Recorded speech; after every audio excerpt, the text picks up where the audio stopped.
The Royal Fleet Auxiliary vessels and HMS Westminster are keeping a low profile within the naval base, and their crews have been expressly ordered not to engage at all with any members of the media. Sailors are enjoying some off-duty time on the Rock, where the editor of the newspaper says local people are always pleased to welcome the senior service. Gibraltar provides somewhere which is friendly, which is quite safe because it's got a border, it's quite controlled. It's got the access with the airport, which remains quite critical for people joining ships later on, perhaps when they've already sailed, and for supplies and so forth. For service people over centuries, it's a home from home. According to Mr Searle, the controversial issue for Gibraltarians wasn't the ship's arrival at this sensitive time in cross-border relations with Spain. It would have been their non-arrival because of the sensitivities. Last night, Spain announced it will allow European Commission observers to assess the legality of the border crossing checks, which have been causing widespread disgruntlement and continued delays again today. A bit tedious. Fortunately, he was asleep, so that helped, but it took almost an hour to cross.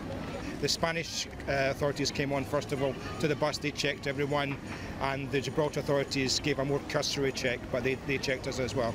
Meanwhile, an academic from the University of Leicester has found those who are suffering most from the threat of fees and the time-consuming travel woes are ordinary people who live and work in Gibraltar, and the up to 6,000 Spaniards who commute to work in the British territory each day.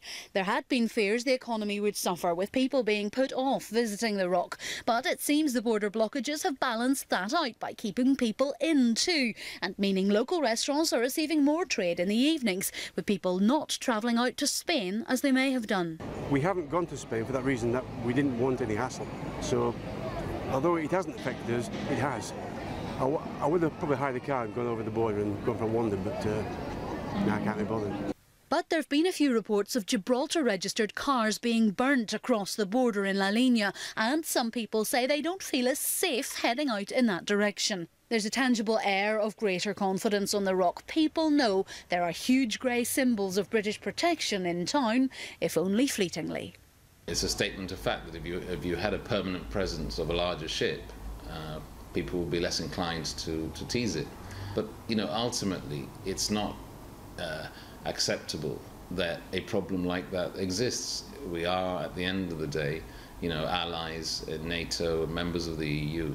And the Spaniards really should come to terms with the fact that, you know, they've got plenty of waters to patrol and of their own, and these are British waters.